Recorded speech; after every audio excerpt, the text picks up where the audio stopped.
Overwhelmed? How do you overcome being overwhelmed? Songs for the Summer brings us to Psalms chapter 69 and 70. David is writing about his personal experience of being overwhelmed.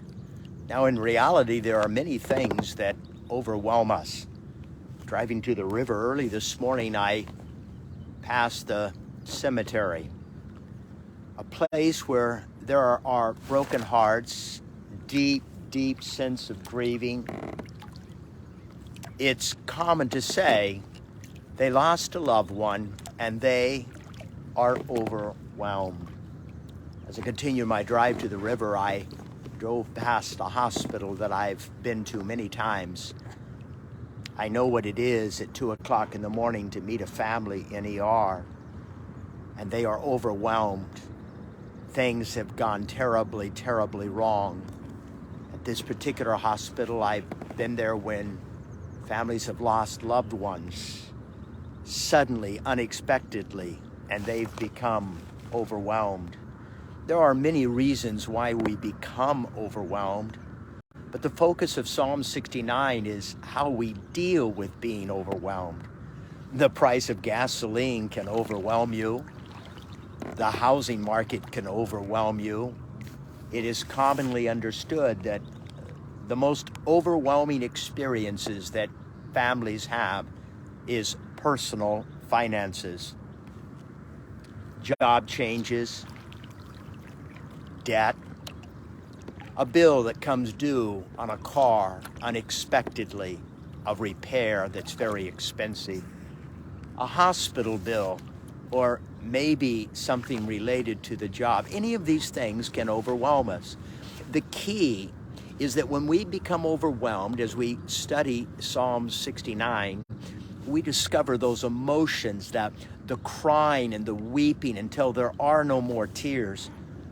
Our throat, our eyes, our entire being becomes exhausted, all from being overwhelmed.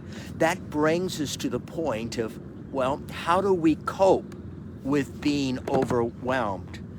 Some people turn to medication, legal or perhaps not legal medication. Some people act out in all kinds of ways.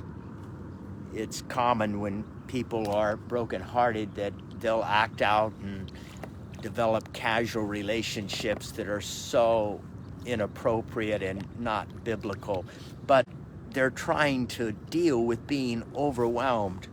People do a lot of things. Here's the plan that David gives to us of how to respond and cope with being overwhelmed. He gives to us a healthy plan. Number one, it's being in the house of the Lord.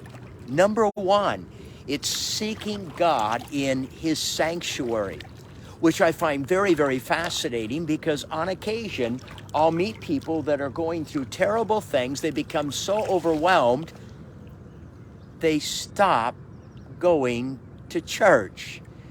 Here we find that David responds by going to church, to go to the temple, to go to the tabernacle, to be in right fellowship. Number one, a primary strategy of dealing with overcoming is being in the house of God, having fellowship and being in his presence.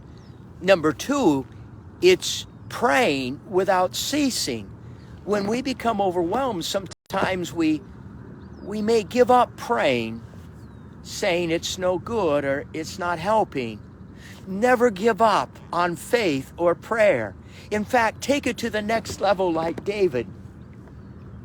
He began to pray and fast. As we study Psalm 69, we discover steps that are healthy and strong and building faith that God would restore our situation. No matter what we're going through, it is for a season. A very famous sermon was preached. It came to pass. It didn't come to stay. Oh, seek the face of the Lord. Yea, I walk through the valley of the shadow of death. I will fear no evil, for thou art with me. It may not seem like it, but God is always there. In fact, we've been studying songs for the summer, that his right hand is upon our shoulder, that he holds us in the palm of his hand. He even picks us up and carries us in his arms. Overcoming the overwhelming, prayer, fasting, being in the presence of Almighty God, being in his sanctuary. Songs for the summer.